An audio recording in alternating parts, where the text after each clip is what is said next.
Kayaknya kalau dipikir-pikir Bi, sesajen tuh identik sama makanan makhluk halus gak sih? Iya benar. Coba deh, misalkan lo nih manusia, lo gak makan terus kelaparan. Gak usah sehari deh, 5 jam aja lo gak makan, pasti lo bete dan ujung-ujungnya cranky kan? Iya benar-benar. Itu baru lo nih manusia. Gimana kalau makhluk halus?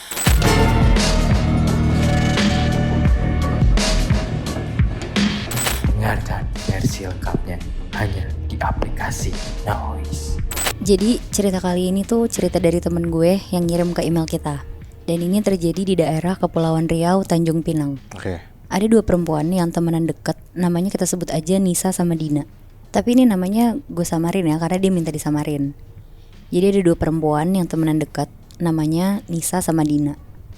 Nisa sekeluarga tuh turun-temurun, keluarganya dukun semua. Wow.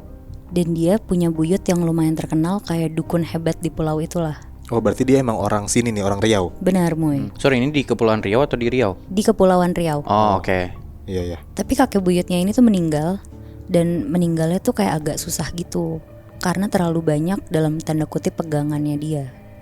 Tapi akhirnya buyutnya ini tuh meninggal dibantu sama salah satu kiai di sana. Dan akhirnya meninggal dalam keadaan berasap. Dan yang lebih parah lagi mukanya tuh sampai gosong. Wah anjrit. Nah, karena satu keluarga Nisa tuh turunan dukun semua, jadi kakeknya Nisa atau bapak dari ibunya tuh juga punya pegangan. Tapi pegangannya tuh beda sama mamanya Nisa. Kalau kakeknya tuh selalu minta uang, sedangkan kalau mamanya Nisa, dia cuma minta sesajen tiap malam Jumat. Ini pegangannya minta uang. Betul. Oh bukan kakinya ya? Bukan Bi. Oke.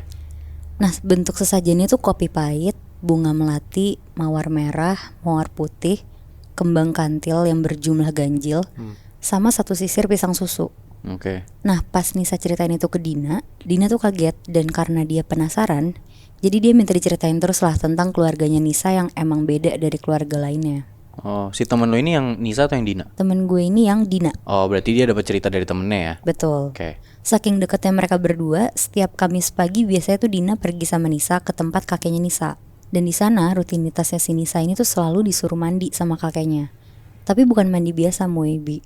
Dia dikasih minyak sama gaharu yang biasanya dipakai untuk sembahyang orang Cina. Gaharu tuh apa ya? Kayak dupa gitu Bi, yang dibakar gitu. Oh jadi dia mandi sambil ngebakar dupa. Oke. Terus singkat cerita, kedekatan Nisa sama Dina tuh bisa kelihatan dari mereka tuh tinggal bareng sama mamanya Nisa juga. Jadi mereka tuh serumah bertiga. Kayak udah dianggap keluarga sendiri lah si Dina ini. Sampai-sampai percintaan mamanya Nisa tuh semua juga diceritain ke Dina. Jadi mamanya Nisa nih emang single parent dan masih kelihatan muda dan cantik banget. Nah mamanya tuh suka cerita kalau dia selalu dapet suami tuh berondong. Tapi emang bener Bi, dia sempat nikah sama 4 laki-laki yang semuanya tuh berondong. Buset. Terus gak cuma itu, jadi mamanya juga bilang kalau siapapun laki-lakinya, kalau udah tidur bareng sama mamanya tuh gak akan bisa lepas. Cerita ini kejadiannya di tahun 2002. Ada suami istri. Ini keluarganya Pak Bowo sama istrinya. Mereka itu tinggal di salah satu desa di Sukabumi, Jawa Barat. Dan mereka tuh punya 3 orang anak, Muy. Nah, cowok, cewek, cowok. Jadi yang paling gede itu cowok, dia udah SMA. Sampai yang paling kecil tuh SD. Nah, Pak Bowo ini kayaknya kerja serabutan tapi cukup pekerja keras lah. Karena ya dia punya 3 anak gitu kan.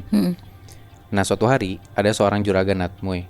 Dia tuh punya tanah di daerah situ, di desanya Pak Bowo ini. Nah terus si juragan ini nyuruh Pak Bowo buat ngegarap tanahnya. Nah tanahnya itu tuh tanah yang ya lumayan luas, tapi emang belum pernah digarap sama sekali. Jadi kayak tanah kosong yang banyak tumbuhan-tumbuhannya, banyak pohon-pohonnya juga, dan gak pernah diapa-apain. Nah ya biar berfungsi, jadilah disuruh si Pak Bowo ini ya lu garap, lu bersihin, terus lu bikin kebun atau apalah biar menghasilkan gitu. Akhirnya dibikinlah sama Pak Bowo buat bikin kebun di situ. Dia buka lahan tuh di situ, dia pangkas pohonnya, dia beresin biar nantinya bisa ditanamin tumbuhan-tumbuhan yang emang menghasilkan gitu kan. Nah, pas si Pak Bowo lagi ngebuka lahan di situ di suatu siang, tiba-tiba di tengah lahan itu tuh ada batu besar gitu Muy.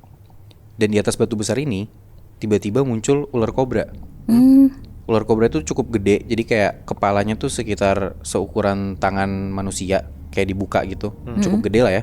Terus kayak panjangnya mungkin 1-2 meteran lah.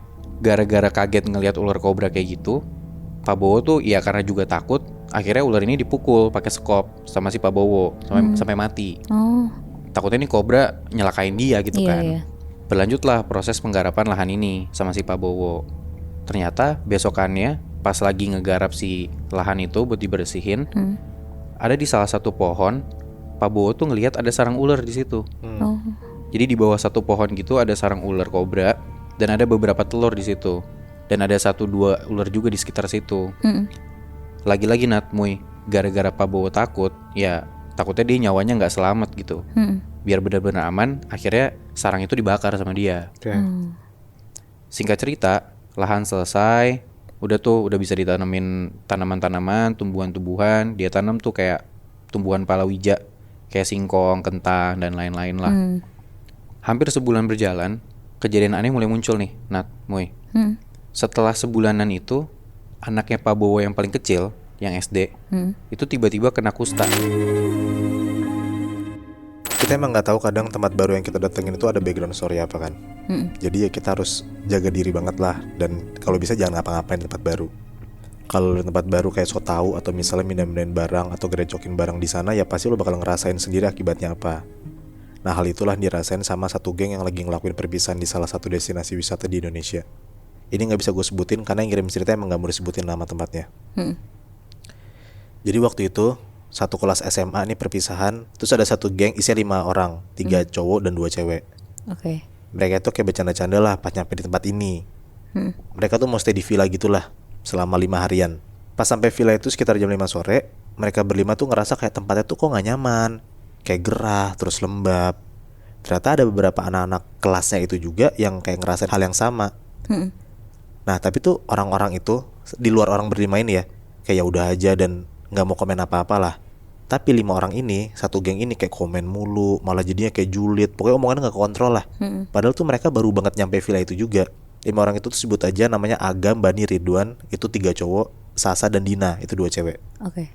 Pas nyampe villa tadi gue bilang mereka bener-bener kayak komen terus. Mereka bilang ngap, gerah, bau, nggak enak. Pokoknya ngata-ngatain tempat inilah. Nah di saat teman-teman yang lain, anak-anak kelas ini pada kerja bakti buat ngeberesin semua biar nggak bau dan nggak kotor, mereka berlima ini malah nongkrong, malah hahi deket di kolam renang. Sampai akhirnya Agam itu ngeliat kayak di pojokan kolam renang kan ada kayak ruang bilas gitu biasa kan. Nah Agam tuh ngeliat kayak ada tumpukan gitu sesuatu.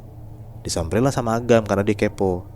Pas dilihat sama Agam, pas udah makin deketnya ternyata tumpukan itu tuh sesajen Bi, Nat. Kayak ada kopi hitam segelas, ada telur, pokoknya macam-macam sesajen yang biasa kita lihat lah. Si Agam ini kayak malah ngambil sesajen kopinya, terus dia ngisengin Bani. Kayak dia ngasih tuh minuman kopi itu ke Bani. Pertama-tama kayak bercanda kayak ceng-cengan gitu, kayak Agam kok baik banget ngasih kopi ke temennya. Sampai akhirnya si Bani ini minum kopi itu dan ngasih ke Ridwan. Dihabisin tuh kopi itu tuh sama mereka berdua. Pas udah dihabisin, mereka bilang lah kayak kopinya rasanya aneh. Cuman ya mereka ya udah ya karena udah minum mau gimana lagi kan. Pas udah habis si Agam tuh bener-bener ngakak banget. Dia ngaku lah kalau misalnya kopi yang dia ambil itu dia ketemu di ruang pojok deket ruang bilas dan ternyata tuh sesajen.